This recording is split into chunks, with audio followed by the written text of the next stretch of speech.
क्या आपने कभी सोचा है कि अगर आप किसी ऐसी जगह फंस जाएं जहां चारों तरफ सिर्फ बर्फ हो, ना कोई इंसान, ना कोई उम्मीद, तो क्या आप जिंदा रह पाएंगे? आज की कहानी उसी सवाल का जवाब है। एक ऐसे इंसान की जो 20 साल तक बर्फ और मौत के बीच जिंदा रहा, पूरी तरह अकेला। ये कहानी है एरिक वॉल्टर्स नाम के एक नाविक की, जो 1830 के दशक में एक जहाजी दल के साथ उत्तरी सागर की ओर यात्रा पर निकला था। उनका मिशन था एक नई समुद्री रूट की खोज करना, जहां बर्फ के पहाड़ों के बीच से होकर जहाज गुजर सके।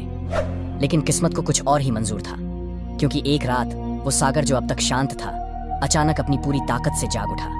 काले बादल छा गए, बिजली आकाश को चीरने लगी और लहरें जहाज से ऊंची उठने लगी। एरिक और उसके साथी रस्सियों को पकड़कर जहाज संभालने की कोशिश करने लगे, पर तूफान इतना भीषण था कि किसी के बस की बात नहीं रही। सिर्फ कुछ ही मिनटों में जहाज 2 हिस्सों में टूट गया और सैकड़ों टन लकड़ी और इंसान लहरों में समा गए। एरिक को बस इतना याद है कि उसने आखिरी बार आसमान की ओर देखा, जहां बिजली की चमक में उसे अपने कप्तान का चेहरा दिखा, और फिर सब अंधेरा। जब उसकी आंख खुली तो चारों तरफ सिर्फ बर्फ थी, ना कोई आवाज, ना कोई इंसान, सिर्फ सफेद सन्नाटा। उसका जहाज डूब चुका था, उसके साथी गायब थे, और वो अकेला पड़ा था उस जगह पर जहां जिंदगी का नामो निशान नहीं था। हाथ में चोटें, होंठ फटे, शरीर जम चुका था, लेकिन दिल में अब भी एक हल्की सी उम्मीद थी कि शायद कोई बचाने आएगा। उसने इधर उधर देखा, बस बर्फ के पहाड़, बर्फीली हवाएं और टूटे जहाज के कुछ टुकड़े।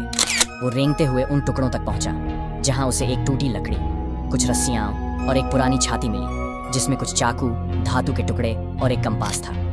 वो जानता था अब यही उसकी जिंदगी के हथियार हैं, क्योंकि इंसान जब सबसे कमजोर पड़ता है तो वही चीजें सबसे बड़ी ताकत बन जाती हैं। धीरे धीरे दिन बीतने लगे। पहले 2 दिन उसने बस बर्फ खाकर और हवा पीकर गुजारे।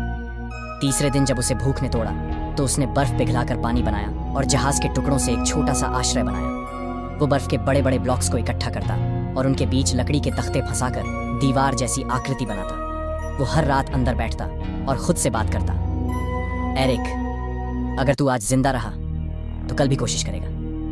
लेकिन हर सुबह जब सूरज उगता तो वो सूरज नहीं, बल्कि बर्फ की सफेद चकाचौंध होती जो उसकी आंखों को चुभती। 3 हफ्तों बाद उसका शरीर कमजोर पड़ने लगा, हाथ कांपते, होंठ फटकर खून बहने लगता। वो सोचता, क्या सच में कोई आएगा, या यही उसकी कब्र बन जाएगी? फिर एक दिन जब वो किनारे की ओर बढ़ रहा था तो उसने बर्फ के नीचे कुछ चमकता हुआ देखा। वो झुककर देखने लगा और उसे एक जमी हुई मछली मिली। उस दिन वो पहली बार जोर से हंसा, क्योंकि इतने दिनों बाद उसे लगा कि जिंदगी ने अब भी हार नहीं मानी है। उसने उस मछली को पत्थर से तोड़ा, धातु के टुकड़े से उसके ऊपर घिसाई की और हल्की चिंगारी निकालने की कोशिश की। 3 घंटे की कोशिश के बाद जब पहली बार धुआं उठा तो एरिक ने आसमान की ओर देखकर कहा, मैं जिंदा हूं। उस दिन से उसका असली संघर्ष शुरू हुआ। हर दिन का एक नियम था, जिंदा रहना। सुबह होते ही वो किनारों पर जाता, कभी बहकर आई लकड़ियां ढूंढता, कभी टूटी रस्सियां, कभी कुछ नहीं। धीरे धीरे उसने पत्थरों और बर्फ के बीच से आग जलाने का तरीका सीख लिया। पहली बार उसने खुद पकाई हुई मछली खाई और वो पल उसके लिए किसी दावत से कम नहीं था। लेकिन असली डर अभी बाकी था, क्योंकि रात में बर्फीली हवाओं के साथ भेड़िए जैसे आवाजें आती थी। वो आवाजें किसी जानवर की लगती थी, जो शायद उसी की तरह भूखा और जिंदा रहने की कोशिश कर रहा था। वो हर रात अपनी झोपड़ी के सामने लकड़ी जलाकर रखता, क्योंकि आग की रोशनी ही उसकी सुरक्षा थी। कई बार बर्फीला तूफान उसकी पूरी झोपड़ी उड़ा ले जाता और वो खुद बर्फ के नीचे दब जाता। फिर भी जब तूफान थमता, वो बाहर निकलता और दोबारा सब बनाता, क्योंकि हार मानना अब उसके लिए कोई विकल्प नहीं था। हर बीतते दिन के साथ एरिक ने उस जगह को समझना शुरू कर दिया। उसे अब हवा की दिशा से अंदाजा हो जाता था कि बर्फ कब गिरेगी। वो बर्फ में चलने के लिए अपने पैरों के नीचे लकड़ी की पट्टियां बांधता और दूर से तैरती बर्फ के टुकड़ों में से खाने पीने की चीजें ढूंढता। कभी उसे बहकर आई बोतल मिलती जिसमें पुराने जहाज के नाम लिखे होते, और वो सोचता, शायद मेरी भी कहानी कोई पढ़ेगा। समय अब रुक चुका था, दिन और रात का फर्क मिट गया था। कभी सूरज हफ्तों तक नहीं उगता तो कभी बर्फ की परछाइयां भी आंखें चकाचौंध कर देती। एरिक का चेहरा अब पहचान में नहीं आता था। दाढ़ी बर्फ से ढकी, होंठ नीले और आंखों में सिर्फ ठंड का साया। वो अब हर चीज को अपने अंदाज में नाम देने लगा था। हर पहाड़ी, हर पत्थर, हर बर्फीली लहर उसका साथी बन चुका था। वो कहता, ये जगह मुझसे बातें करती है। कभी हवा उसके कानों में फुसफुसाती तो कभी सन्नाटा खुद जवाब देता। कभी वो बर्फ के बीच बैठकर हंस पड़ता, कभी अचानक रोने लगता, जैसे यादों का तूफान अंदर से फूट पड़ा हो, क्योंकि अब यादें ही उसका परिवार थीं। वो अपने जहाजी साथियों को याद करता जो लहरों में खो गए थे। उसे याद था अपने कप्तान की आखिरी पुकार, अगर जिंदा बचे तो अपनी कहानी जरूर कहना। शायद वही आवाज उसे अब भी जिंदा रखे हुए थी। क्योंकि उसकी कहानी अभी खत्म नहीं हुई थी। एक रात बर्फ के बाहर कुछ हिला। वो धीरे धीरे अपनी झोपड़ी से बाहर निकला। आग की रोशनी में उसने देखा एक भूखा भालू जिसकी आंखों में सिर्फ शिकारी भूख थी। एरिक ने तुरंत आग की एक जलती लकड़ी उठाई और भालू की ओर फेंकी, लेकिन वो पीछे नहीं हटा। उसने खुद को बचाने के लिए लकड़ियों का घेरा बनाया और बीच में बैठकर इंतजार करने लगा, मौत या सुबह का। रात भर बर्फ गिरी, हवा चली और वो भालू उस घेरे के बाहर घूमता रहा, कभी गरजता कभी सूंघता, लेकिन एरिक ने हार नहीं मानी। सुबह होते ही जब भालू थक कर गया, एरिक ने आसमान की ओर देखा और कहा, आज फिर जीत गया। धीरे धीरे उसका शरीर उस माहौल का हिस्सा बन गया। उसकी सांसें बर्फ में बदलती और उसकी चाल हवा जैसी हल्की। अब उसे ठंड नहीं लगती थी, क्योंकि ठंड अब उसकी साथी थी। उसने सीखा कि बर्फ भी सिखाती है सहन करना, झेलना और टिके रहना। वो हर दिन अपने पत्थर के औजार से नई चीजें बनाता, कभी मछली पकड़ने के लिए बर्फ में छेद करता, कभी हथियार तैयार करता।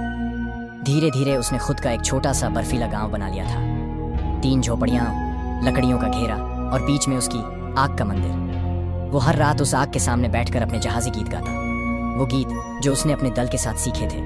धीरे धीरे उसकी आवाज बर्फ की दीवारों से टकराकर गूंजती, मानो कोई और उसके साथ गा रहा हो। वो खुद से बात करता, तू अब अकेला नहीं है, ये जगह अब तेरा घर है। दिन महीनों में बदल गए, महीने सालों में। उसके पास अब एक कैलेंडर भी था जो उसने पत्थर पर खुद बनाया था, हर दिन के लिए एक निशान। लेकिन एक दिन उसने देखा कि निशान गिनने लायक नहीं बचे, क्योंकि अब 20 से ज्यादा साल बीत चुके थे। उसे खुद को याद दिलाना पड़ा, मैं वही एरिक हूं जो इंसान था, क्योंकि अब वो इंसान से ज्यादा एक कहानी बन चुका था। एक शाम जब वो मछली पकड़ने गया तो अचानक बर्फ के नीचे से अजीब सी हलचल महसूस हुई। वो झुककर देखने लगा और उसने देखा कि पानी के नीचे कुछ चल रहा है। पहले तो लगा कोई जानवर है, लेकिन जब वो चीज पास आई तो उसकी आंखों में आंसू आ गए। वो एक लकड़ी का टुकड़ा था जिस पर अंग्रेजी में कुछ लिखा था, नॉर्थ वाइंड शिप 1830। वो उसी जहाज का हिस्सा था जिससे वो गिरा था। 20 साल बाद उस जहाज का टुकड़ा उसके पास वापस आया था। वो उसे उठाकर अपनी झोपड़ी में ले गया और दीवार में टांग दिया जैसे कोई यादगार तस्वीर। उसने धीरे से कहा, देखो दोस्तों, मैं अब भी जिंदा हूँ। और वो रात उसने आग के पास गाते हुए बिताई, जैसे कोई त्योहार हो। धीरे धीरे उसका शरीर कमजोर होने लगा, हड्डियां दिखने लगीं, सांसें धीमी पड़ने लगीं। कभी कभी उसे भ्रम होता कि कोई आ गया है। वो बाहर दौड़ता, लेकिन सामने सिर्फ बर्फ होती।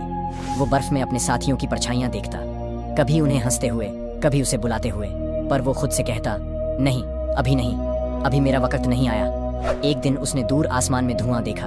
वो चौंका, ये आग है, कहीं कोई जहाज तो नहीं।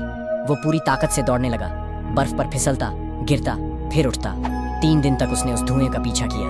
3 दिन बिना खाना, बिना नींद, सिर्फ उम्मीद। लेकिन जब वो वहां पहुंचा तो वो कोई जहाज नहीं, बल्कि एक ज्वालामुखी दरार थी जहां से धुआं उठ रहा था। वो वहीं बैठ गया, हाथ जोड़े और बोला, कितना मजेदार है ना, उम्मीद भी कभी कभी धोखा देती है। फिर भी उसने मुस्कुराकर आसमान की ओर देखा, क्योंकि उसके अंदर अब निराशा नहीं बल्कि शांति थी। अब बर्फीले मैदान पर सिर्फ उसकी परछाई थी, जो हवा के साथ धीरे धीरे धुंध में खो रही थी। वक्त ठहर चुका था और एरिक अब उस ठंड का हिस्सा बन चुका था जिससे उसने लड़ाई लड़ी थी। उसकी झोपड़ी अब बर्फ के नीचे दब चुकी थी, पर उसकी यादें अब भी हवा में तैरती थीं, जैसे कोई अधूरी दुआ। उसने आसमान की ओर देखा, जहां हल्की सी सुनहरी रोशनी बादलों के बीच से झांक रही थी। वो मुस्कुराया और फुसफुसाया, आखिरकार सूरज लौट आया। फिर उसने अपनी कांपती हथेलियों से बर्फ को छुआ और धीरे से बोला, अब मैं घर लौट आया हूं। उसकी सांसें धीमी पड़ने लगीं, हवा के साथ उसकी धड़कनें भी शांत होती चली गईं। और जैसे ही आखिरी सांस निकली, बर्फ पर एक चमकदार किरण गिरी, मानो खुद प्रकृति उसकी आत्मा को अपने साथ ले गई हो। कुछ सालों बाद उसी जगह पर एक पत्थर का स्मारक बना। उस पर लिखा था, Here rests Eric Northwind, the man who made peace with the ice. नीचे छोटे अक्षरों में एक पंक्ति, He didn't die in the cold. The cold kept him alive forever. और कहते हैं, जब भी आर्कटिक की हवा बर्फीले मैदानों से गुजरती है तो उसमें एक धीमी सी धुन सुनाई देती है। वो कोई गीत नहीं, वो एरिक की आवाज है जो अब भी कहती है, मैं हार नहीं मानूंगा, क्योंकि कुछ कहानियां ठंड से नहीं, जज्बे से गर्म होती हैं। और अगर आप भी उन लोगों में से हैं जो हिम्मत, डर और उम्मीद के बीच की कहानियों को महसूस करना चाहते हैं, तो सब्सक्राइब करें हमारे चैनल रहस्यमयी घर को और बेल आइकॉन दबाना मत भूलें, ताकि आपको रहस्यों की वीडियो हमारे चैनल पर सबसे पहले मिले।